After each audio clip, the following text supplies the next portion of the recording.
Hello les gars, j'avais envie de vous retrouver aujourd'hui dans une vidéo beaucoup plus posée et plus sincère, plus simple. Et je me suis dit, quoi de mieux que de faire un story time? Donc je vous préviens, ce n'est pas du tout du drama. Je ne vais pas parler de pervers narcissique, de cette personne qui m'a détruit. Non, non, non, pas de ça sur ma chaîne. Mais par contre, je pense que c'est vraiment une histoire qui pourrait être une bonne leçon pour n'importe qui. Et j'en ai rien à foutre de m'exposer. Je vais pas exposer la personne en question par contre, hein. Non, non, non, je fais pas ça. Je pense que chacun a le droit de garder les choses pour lui. Mais c'est quand même une histoire bien merdique, donc si la personne elle regarde, enfin bon, la personne ne parle pas français. Il y a des choses qu'elle comprenne pas du tout en fait.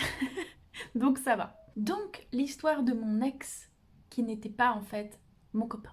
Comment expliquer cette histoire? Alors déjà, je vous fais un petit portrait.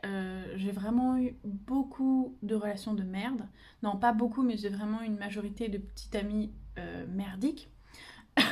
Désolée pour ceux qui regardent la vidéo. C'est pas un jugement, c'est juste que selon mes expériences et selon mes attentes, j'ai jamais eu de petits copains qui aujourd'hui me traitent comme j'aimerais qu'on me traite. En tout cas jusqu'à aujourd'hui. Je suis célibataire aujourd'hui, je dis ça pour mon futur, j'ai de l'espoir.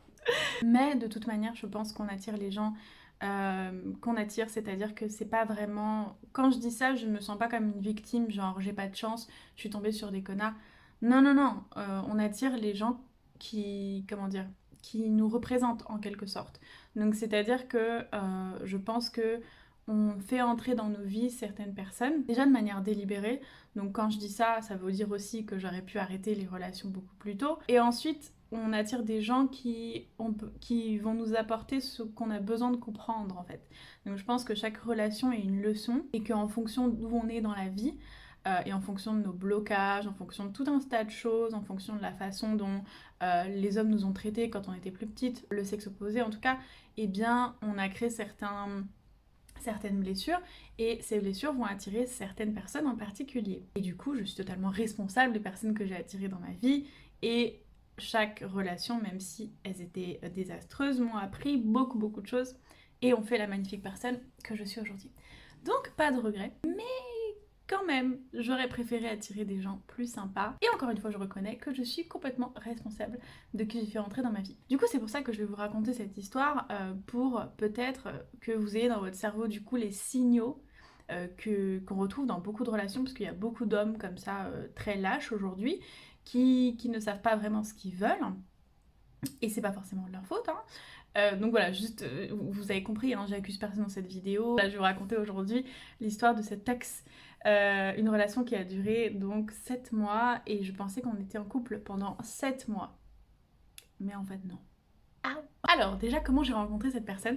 C'était il y a, au moins 4 ans. Et je l'ai rencontrée dans un voyage, donc j'allais à Londres. À l'époque, j'étais performeuse burlesque et j'allais au London Burlesque Festival, donc un festival de burlesque à Londres. Et j'ai rencontré cette personne, on a fait la fête, enfin, on s'est rencontrés dans un cadre de soirée. Et voilà, on a tout de suite, on s'est sentis attirés l'un par l'autre et on avait beaucoup bu. Et on a tout de suite couché ensemble le premier soir, enfin pas couché ensemble concrètement, mais en tout cas on a batifolé si vous voulez. On s'est rapprochés en tout cas physiquement et j'ai dormi chez lui. Et donc cette personne ne parle pas français, elle parle anglais. Et il faut savoir qu'à cette époque-là, je parlais pas du tout bien anglais comme aujourd'hui. Je galérais vraiment beaucoup. Donc il y avait déjà une grosse barrière du langage. Mais on s'entendait super bien et ça a été assez fort le début. On s'est pas vraiment quitté pendant plusieurs jours. Même si on faisait chacun nos activités. Donc moi j'avais du travail à Londres, lui aussi. Voilà, mais on se retrouvait, on dormait ensemble. Enfin voilà, ça a été un peu démarrage rapide. Mais voilà, moi je suis quelqu'un de mature et je suis pas vraiment dans la codépendance, donc j'ai pas eu besoin forcément tout de suite de vouloir être en couple avec lui ou de dire les choses, de mettre des mots sur la situation. Donc voilà, on a vécu les choses comme ça sans forcément se demander qu'est-ce qu'on était.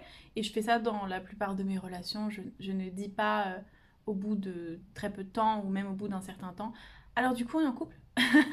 J'attends plus que les choses se font naturellement et que bah oui, du coup on est en couple. Donc voilà, on prenait les choses comme elles étaient et donc on s'est vu pendant, je sais pas, je dirais une semaine, 5 jours peut-être. Et ensuite, il fallait que je rentre à Paris. Donc voilà, je suis rentrée à Paris et on échangeait sur Facebook, je crois.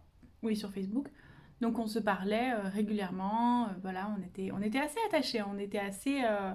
en tout cas de l'extérieur, on semblait amoureux. Ce que je veux dire par là, c'est qu'il était très affectueux, qu'il était très gentil, qu'on s'entendait très bien, qu'on rigolait beaucoup. Très vite, il me dit, au bout, je crois, d'une semaine de discussion, il me dit je crois que je vais venir à Paris la semaine prochaine. En mode, je vais venir te voir, tu vois, j'ai trop envie de venir et tout. Et je suis en mode, putain, trop bien. Enfin, moi, je me jette pas, je me projette pas énormément. Donc, du coup, je m'étais pas dit, faut trop qu'on crée une relation à distance. Oh my god. Genre, non, moi, je pense que la vie m'apporte ce qu'elle veut. Et je vais pas trop décider ou projeter des choses et contrôler. Je me dis, bon, bah, ça ira où ça ira, en fait. Et j'ai assez confiance. Et surtout au début, genre, je suis très occupée dans ma vie, donc j'ai pas que ça à faire en fait que de décider de ce que je vais être avec telle personne, etc. Mais donc, il me propose ça. Et je dis, mais ouais, trop cool. Enfin, évidemment, enfin, j'avais trop envie de le revoir et tout, tu vois. Et il me dit vraiment qu'il a envie de me revoir, hein. Il faut savoir que cette personne était très occupée. Vraiment quelqu'un dans les études supérieures, donc thèse, doctorat, dans un domaine mais vraiment mais hyper élitiste, très difficile, avec beaucoup de pression. Voilà, sa vie c'était pas non plus un plaisir, une grâce au quotidien. Il avait énormément de travail, énormément d'impératifs. Donc c'était beaucoup pour lui de venir. Et donc il vient et déjà première chose, mais non je pense pas que je devrais parler de ça. Non, c'est trop l'exposé que de dire ça. Non, je vais pas parler de ça. Ok. Mais il y avait un petit blocage émotionnel en tout cas par rapport aux relations intimes. Donc en gros, ce qu'il me disait c'est qu'il avait du mal à faire certaines choses. Je déteste, je suis en train de vraiment compliquer les choses en fait. Bon c'est quoi, rien à foutre, je vais le dire. En gros, il n'arrivait pas à bander. Et quand je lui ai demandé pourquoi, c'est parce qu'il me dit quand il a des sentiments pour quelqu'un, beaucoup, et qu'il est perturbé, et que voilà, il a de la pression, c'est pas comme un coup d'un soir où voilà, ça commence à devenir différent. Et ça lui est déjà arrivé dans sa vie d'expérimenter ça, d'avoir au début d'une relation sérieuse des difficultés voilà, à bander parce que le stress des émotions. Donc moi je suis en mode ok. Genre j'avais jamais vécu ça, donc je suis en mode ah d'accord. Il est perturbé quand même. Bon, franchement, je l'ai pas jugé et tout, je l'ai laissé prendre son temps par rapport à ça et c'est pas grave. Je pense que une relation sexuelle ne veut pas dire la pénétration que la pénétration et qu'il y a un milliard d'autres choses à faire et que de toute manière la sexualité c'est pas que le rapport sexuel aussi. Ça s'est vite résolu en fait. Donc du coup pour moi qui parle de sentiments, qui se montre perturbé émotionnellement, ça voulait dire en tout cas selon moi qu'il prenait pas forcément les choses à la légère. Et en plus de ça, très vite, il commençait à me tenir la main dans la rue, à me dire je t'aime, enfin voilà. Donc la relation a continué comme ça. Pendant plusieurs mois où en fait je venais à Londres, il venait à Paris et c'est vrai que je venais beaucoup plus souvent à Londres, hein. Donc voilà, dès le deuxième mois ça commençait à être assez inégal, irréciproque dans le sens où par exemple on s'envoyait des messages tous les jours et d'un jour à l'autre ne me répondait plus pendant une semaine. Une semaine, les gars. Une semaine, genre. Et le pire, c'est que, vous savez ce qu'il faisait? Genre, il se mettait offline. Donc, c'est-à-dire, le gars était mort. Genre, il se connectait plus. Genre, voilà, il se mettait plus du tout sur les réseaux pendant une semaine. Évidemment, par SMS non plus. Hein, genre, voilà, le mec, il répond plus du tout. Donc, il a commencé à me faire ça. Et moi, je lui disais après, non, mais c'est quoi ton problème? Genre, ça va pas ou quoi? Enfin, tu vois. Et le truc, c'est qu'il avait un super bon argumentaire de comme quoi il avait énormément de pression avec ses études de la part de son directeur de recherche et de son institut. Il était vraiment dans une des meilleures écoles à Londres, donc voilà. Et que parfois, ça lui donnait une réaction comme ça de rejet de tout pour pouvoir gérer les choses. Parce qu'il avait beaucoup trop de stress et qu'il savait pas trop comment faire. Et du coup, il s'enfermait sur lui-même, histoire d'avancer dans son travail, pour ensuite se sentir mieux, avoir plus de temps et me voir. Ok, ça se fait pas, genre tu préviens la personne, tu vois. Et ensuite, bah, c'est un peu compliqué, quoi. Genre, ta vie, t'as du mal à gérer les choses. En gros, t'as du mal à gérer plus de deux choses. Et je juge pas, mais c'est un peu compliqué. Et moi, toutes les fois où il m'a fait ça, évidemment je souffrais puisqu'il ne me prévenait pas et qu'il faisait un peu comme si c'était normal aussi. Je ne me suis jamais dit non mais attends, c'est pas normal, genre dis-lui, c'est pas normal. Ou juste même pas dis-lui, genre aujourd'hui tu me fais ça, mais tu vas te faire foutre, mais monumentalement loin, genre loin, loin, loin, genre c'est mort, tu me fais pas ça, tu vois. Mais il y a 4 ans, j'étais beaucoup plus dépendante des autres, et du coup, dans l'espoir d'avoir vraiment cet amour, cette affection qu'il me donnait, et parce on s'entendait super bien aussi, et que voilà, on avait une bonne relation, j'acceptais ça, qui est très mauvais signe et inacceptable, bien évidemment. Enfin, en tout cas, pour moi, aujourd'hui. Ça me saoulait, donc du coup, je mettais de la distance, c'est-à-dire que bah, je répondais plus ou moins, je venais moins souvent, etc. Et ensuite, ça s'est empiré, c'est-à-dire que quand je venais, il était plus disponible. Et j'étais comme, quoi? Et genre, il était super occupé pendant tout le temps où je venais, en mode, je suis désolée vraiment, là je suis trop en retard dans mon taf, etc. Et la faute à qui? La faute aussi à moi.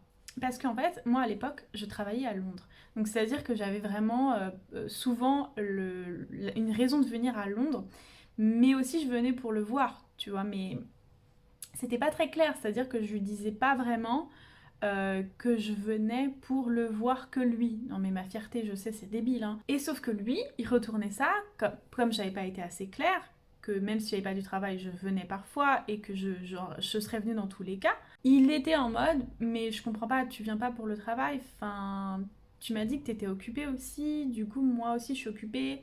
Donc voilà, petit discours qui pue la merde, en mode un peu pas très clair, hein. Mais moi aussi j'ai pas été claire dès le début, donc c'est pour ça aussi que je veux vous raconter cette histoire, c'est que vous allez voir à la fin que j'ai aussi mes responsabilités dans ce qui est arrivé, mais qui s'est pas non plus bien comporté, hein. Mais en tout cas, on continue à dormir ensemble, à coucher ensemble, à se voir, à se faire des cadeaux, il me faisait à manger, il était très très très gentil, il me disait je t'aime, il me tenait la main, il me présentait à tous ses amis, il m'emmenait à des événements, il me parlait de sa mère tout le temps. Donc voilà, c'était quand même, malgré ce problème, ce dysfonctionnement-là, c'était quand même une bonne relation, on s'amusait énormément, il y avait beaucoup de signes que c'était sérieux. Mais on ne disait jamais qu'on était petite amie ou qu'on était en couple ou quoi que ce soit. Faut retenir une chose, je ne parlais pas bien anglais à l'époque. Donc déjà, on galérait juste pour communiquer, hein. Et donc, je commençais à souffrir bien évidemment de sa façon de me traiter avec les mois qui avançaient. En gros, il était de moins en moins disponible, en tout cas dans sa présence et quand on n'était pas là. En gros, ça devenait quoi? Je dis la vérité, aucune fierté. Quand on se voyait pas, j'étais morte pour lui. Il me répondait plus, ou quand il me répondait, mais ça se voyait qu'il me prenait pas trop au sérieux, etc. Mais après, il venait quand même et on se voyait quand même. Et quand on se voyait, c'était par contre vraiment très un couple, quoi. Enfin, genre des gens amoureux en tout cas. Et donc c'était très dérangeant pour moi. Et je me rappelle, j'en parlais à mon entourage parce que bah, j'en souffrais, quoi. Forcément, c'est pas une façon de traiter les gens.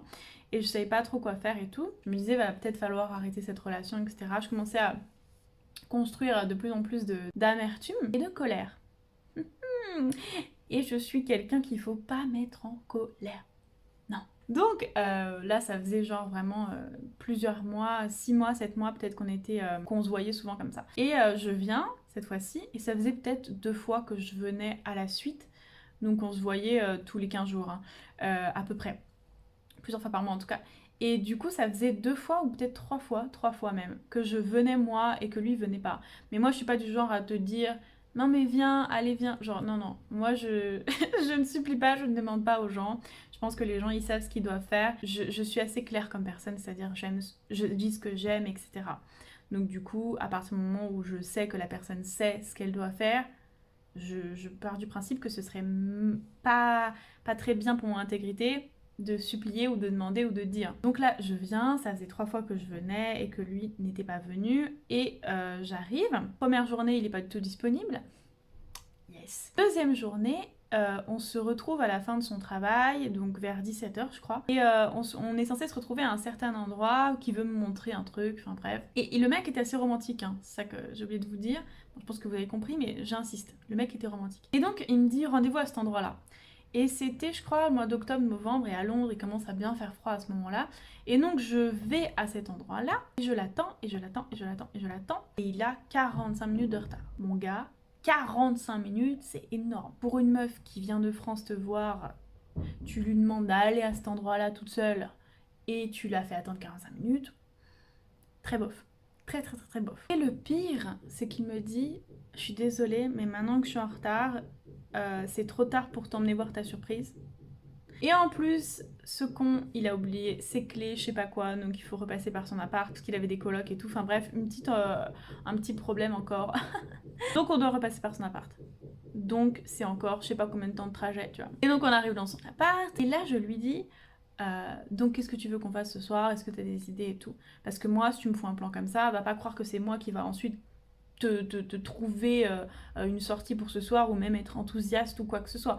Enfin, c'est à toi ensuite de te rattraper, tu vois. Et il me dit, ah oui, j'ai oublié de te dire, ce soir en fait je vais voir mon ex, elle est en ville, du coup forcément elle est à Londres, je vais la voir, enfin voilà. Bien évidemment, à l'époque, je n'ai pas réagi comme j'aurais réagi aujourd'hui, c'est-à-dire aujourd'hui j'aurais juste pété un câble. Dans le contexte, hein, pas le fait qu'il veuille revoir son ex, juste que moi je vienne de France, qu'hier on n'a pas pu se voir alors qu'on était censé se voir, enfin en tout cas dans la journée, que tu m'as foutu un plan monumental et que tu me parles de ça comme si de rien n'était et que en plus tu me dis j'ai prévu ça moi perso.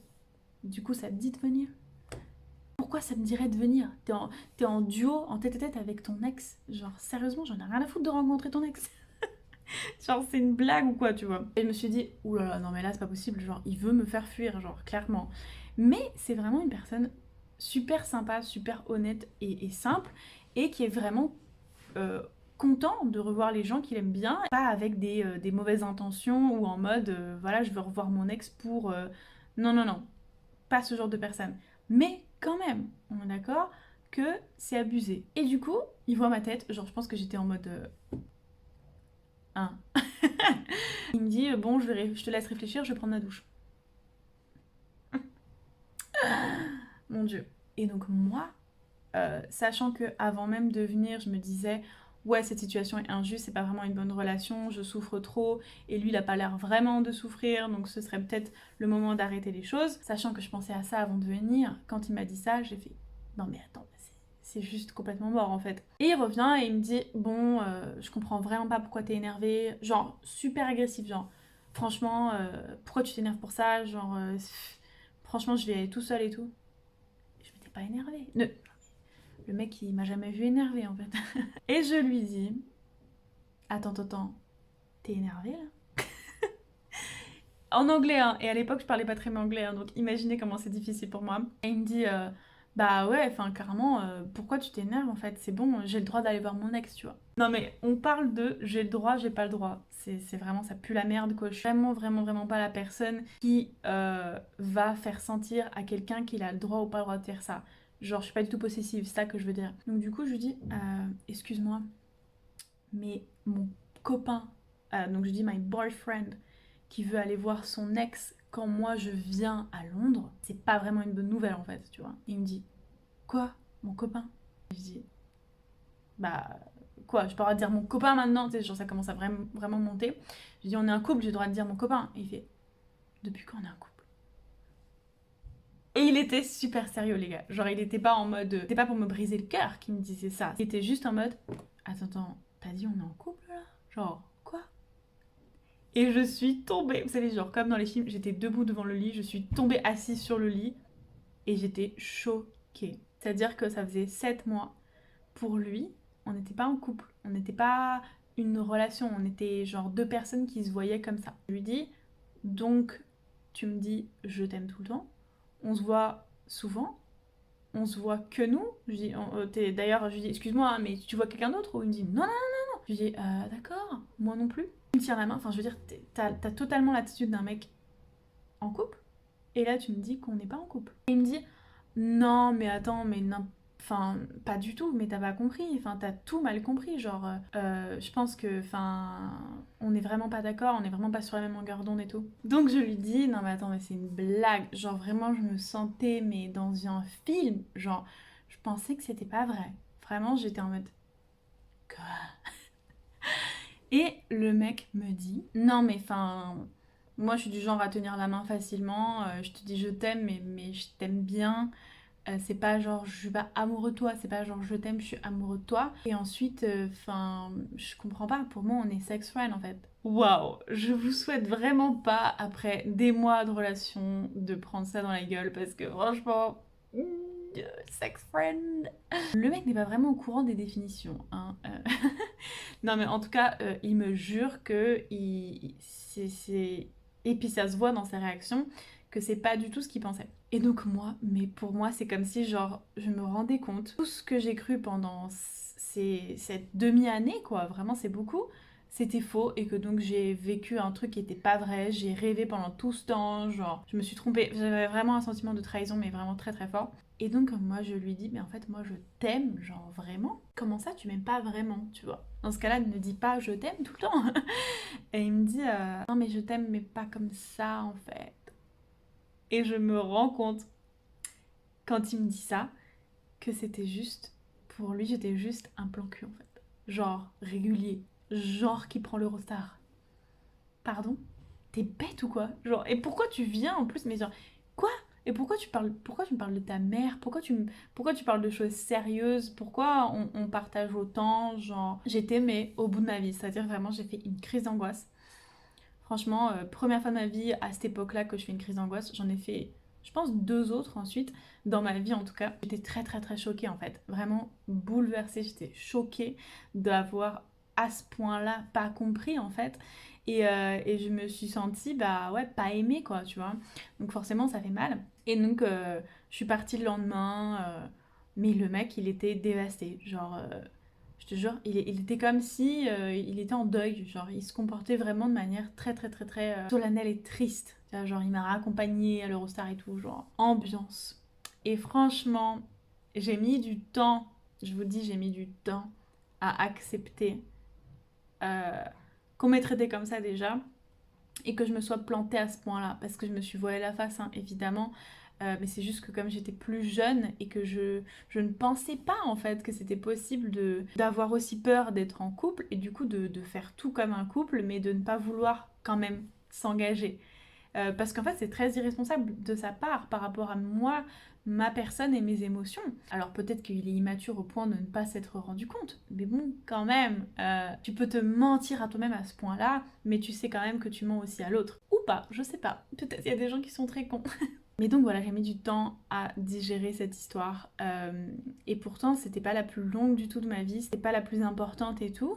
Mais je pense que ouais, c'est plus la trahison, genre le je croyais que, mais en fait pas du tout, qui m'a vraiment choquée. Donc voilà, c'est cette histoire et je pense qu'il y a beaucoup beaucoup de choses à en tirer de cette histoire. Déjà, donc pour parler de cette personne-là, bon bien évidemment, c'est quelqu'un qui a une peur panique de l'engagement, qui ne sait pas ce qu'il veut, qui a du mal à gérer les émotions, qui n'est pas très responsable aussi, que ce soit de lui, des autres, et qui est lâche hein, bien évidemment, et qui n'a pas réussi en fait à me dire, parce que je pense qu'il le sentait, hein, l'irréciprocité ou en tout cas la différence dans la façon dont je le traitais, il n'a pas réussi à me dire clairement les choses. Peut-être qu'il savait pas clairement, mais en tout cas ce qu'il savait clairement, c'est qu'il voulait pas être en couple. Donc peut-être qu'il aurait dû me le dire en fait. Donc voilà, ça c'est de son côté. Ensuite, bien évidemment, c'est pas une façon de traiter les gens que de leur dire je t'aime, de leur tenir la main et de ne rien vouloir assumer par contre comme engagement. Si vous avez déjà fait ça, si vous vous reconnaissez dans cette histoire, bah ne faites pas ça, c'est pas bien, c'est maltraiter les gens. Après je comprends hein, quand on est jeune, voilà, ou quand on n'a pas d'expérience, ou quand on a été traité d'une certaine manière, plus on a été traité de manière pauvre quand on était jeune, plus ensuite bah on sait pas comment bien traiter les gens puisqu'on n'a pas été bien traité. Donc voilà, c'est ça aussi qu'il faut remettre en question. C'est pas que les gens c'est des connards, enfin voilà, c'est pas tout blanc tout noir quoi. Mais quand même, c'est pas une façon de traiter les gens. Et je pense que tout simplement, il m'aimait bien, mais vraiment beaucoup, et qu'il voulait pas non plus arrêter les choses. Et il acceptait pas trop l'idée, je pense. Il aimait bien notre histoire, donc il se disait non, non, mais c'est juste un plan cul et tout, pour se protéger en fait. Mais dans les faits, non, c'était vraiment pas un plan cul dans le sens où on faisait tout un tas d'autres choses. On était vraiment dans une relation sur... Enfin, on était vraiment très connectés, en tout cas il y avait beaucoup de partage. Il y a eu des problèmes de communication et je pense que le simple fait que j'ai accepté qu'il me traite de la sorte en arrêtant en fait pendant une semaine parfois de me parler et en faisant comme si de rien n'était, comme si c'était normal, enfin genre clairement quand on fait ça à quelqu'un on devrait se sentir vraiment très très mal et on ne devrait pas réitérer ça etc. Le fait que j'ai accepté ça, que c'est pas du tout bien, que j'ai pas vu que c'était un mauvais signe et que j'ai refusé d'interpréter ça comme un mauvais signe, et aussi le fait que plus ça avançait et plus je me disais, enfin je me disais hein, vraiment au point de vue de mon conscient, ah il a vraiment peur de l'engagement. Mais j'arrêtais pas non plus la relation et je me disais pas faut qu'on ait une conversation. Après j'étais pas assez mature à l'époque pour me dire qu'il fallait qu'on ait une conversation sur ça. Mais quand même ce que je veux vous dire c'est que ne vous voilez pas la face. Genre vraiment si vous avez des intuitions, si vous vous dites ah ça pue la merde ou ah il est certainement comme ça, c'est que oui il est certainement comme ça ou que oui ça pue la merde. Et donc voilà, voyez les choses en face, essayez le plus tôt possible d'être frontal et de un parler des choses et de deux vraiment vous dire si on me traite comme ça et que ça me fait mal, c'est qu'on ne devrait pas me traiter comme ça et que je devrais partir. Et 3, de ne pas vous voiler la face en vous disant il va changer, il peut changer, il peut... Non, non, non, non, non, ça c'est de l'ordre de l'imaginaire, du fictionnel. Genre, les gens ne changent pas. C'est beaucoup plus sain quand on prend juste les gens comme ils sont. Donc voilà, si vous remarquez que vous nourrissez un espoir sur quelque chose qui n'a aucune preuve d'être, sur une chose qui n'existe pas, arrêtez tout de suite. Dites-vous non, non, non, non, non. En fait, je vais nourrir de l'espoir et ça peut durer, pour certaines personnes, ça peut durer des années avant de se rendre compte qu'en fait, la réalité qu'on croit vivre, c'est une réalité qu'on a construite dans notre tête et qui n'existe pas en vrai. Donc voilà, prenez bien les signes en compte et même si ça fait mal, dites-vous, bah écoute, ouais, si ça fait mal, c'est peut-être pas bon signe. Parce qu'en fait, quand ça fait mal, on essaye de se protéger du coup de la douleur en se disant oh non, mais c'est rien, c'est pas ça, ou voilà. Ce qui compte, c'est que on s'entend bien, ce qui compte, c'est que on s'aime, ce qui compte, c'est que ta. Ou j'ai pas envie de gâcher tout ça pour juste ça. C'est pas une bonne façon de voir les choses. Je pense que vraiment, faut tout voir dans sa globalité, tout prendre en compte et vraiment se dire attends, mais est-ce que moi je ferais ça à cette personne-là? Non. Donc, est-ce que je dois accepter qu'elle me fasse ça? Non. Et ne pas accepter, c'est parfois juste sortir d'une relation et dire... Parce que quand on dit une fois à la personne, tu m'as blessé, donc forcément ne me refais plus ça, je n'apprécie pas, et d'expliquer toutes les raisons pourquoi c'était une mauvaise chose à faire. Ça va. Mais si la personne, elle refait la même chose malgré tout ça, il n'y a plus rien à faire à part partir, parce que honnêtement, quelqu'un qui accepte l'idée qu'il vous fait souffrir, que vous souffrez à cause de lui en tout cas, c'est pas du tout la personne pour vous. Évidemment, c'est une personne égoïste ou immature ou lâche ou les trois. Donc c'est dur parfois de voir les choses en face, c'est dur de se dire que la personne elle peut être aussi gentille, aussi aimante et ça, mais c'est pas possible en fait. Je vous dis la vérité, les gens bien, les gens vraiment gentils, les gens vraiment aimants ne vous font pas mal, ne vous mentent pas, ne vous donnent pas l'impression d'être responsable de quelque chose dont vous n'êtes pas responsable, sont clairs, vous donnent des réponses quand vous les demandez et voilà, et vous donnent tout simplement ce dont vous avez besoin.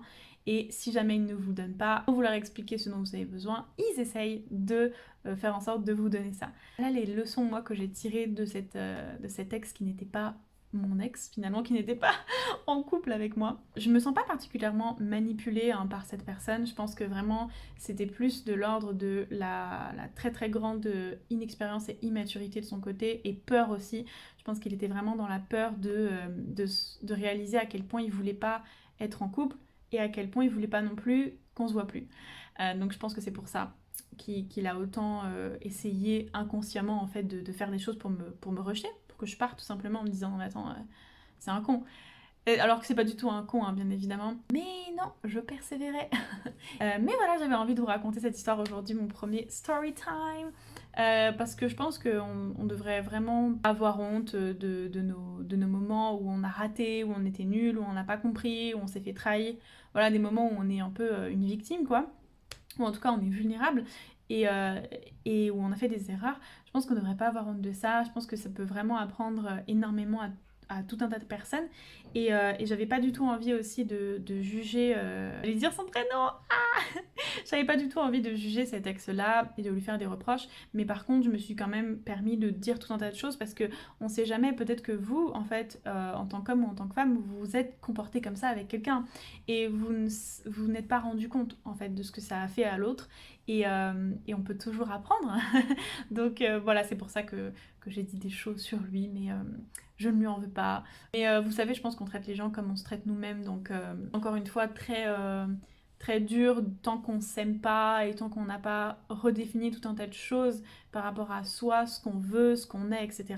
De traiter les gens autrement. Voilà, je ne lui jette pas la pierre, c'est ça que je veux dire. Et à moi non plus, bien évidemment. Je pense que j'aurais pas pu réagir autrement que ce que j'ai réagi parce que j'étais qui j'étais à l'époque. Donc voilà, c'était ma première story time, j'espère que ça vous a plu. N'hésitez pas à me dire en commentaire si vous arrivez des trucs similaires ou si vous avez envie de réagir, voilà, vous avez quelque chose à me dire. Voilà, c'était tout pour aujourd'hui, j'espère vraiment que ça vous a plu. Si c'est le cas, mettez-moi un pouce bleu et je vous dis à bientôt pour une nouvelle vidéo.